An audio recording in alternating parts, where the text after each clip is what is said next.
Joe Burrow's window to practice, a 21-day window for him to practice in, and for the Bengals to have to decide to reactivate him or not for the rest of the season. That opened up this very week. It opened up a couple days ago, Albert. And so the clock's ticking for a team that's coming off of their bye. Speaking of the Steelers, this is a big game. Pittsburgh needs to come home and hold serve against Cincinnati. The Bengals now have the next 2 games to figure out, is it worth it, or does Burrow's body actually give them the answer that it's not worth it?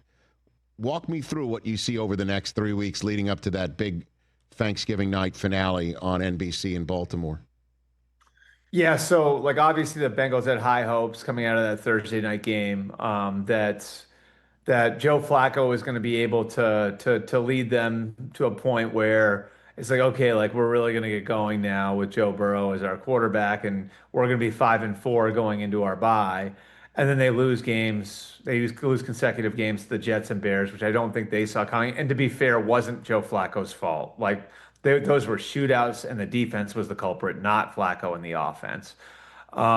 So now you're going into Pittsburgh, New England, Baltimore. Mm-hmm. And I can tell you Burrow has been throwing for a while. He's been in meetings for a while. And so this week they're going to get him.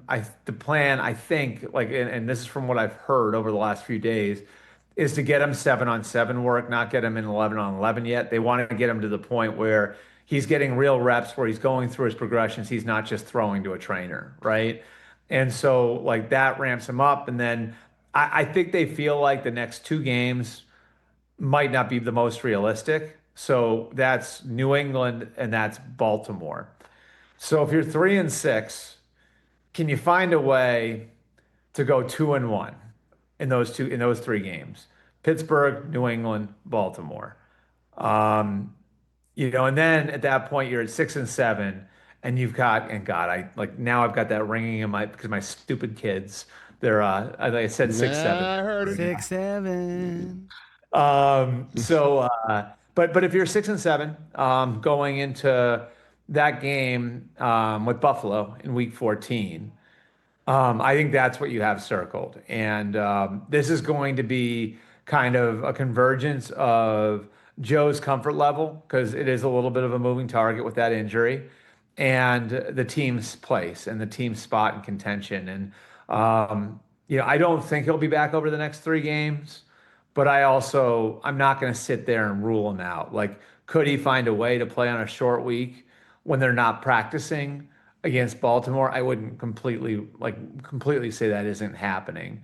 But I also know there are a lot of moving parts when it comes to this, and I'm rooting for it. I don't root for any team, but I would love to see Joe Burrow out there competing for a playoff spot down the stretch for sure. Of course. I mean, I'm sure NBC's keeping it on their Thanksgiving hope chest. You know what I mean? Certainly for him to maybe return, although, Flacco back in Baltimore again, because he did it with Cleveland. Now he does it. It's great. I mean, the guy's played international games, plural, and all sorts of stuff. It's crazy. Hey, you made it all the way to the end. Thanks for that. Check us out every single day streaming live on Disney Plus and the ESPN app, 12 to 3 Eastern.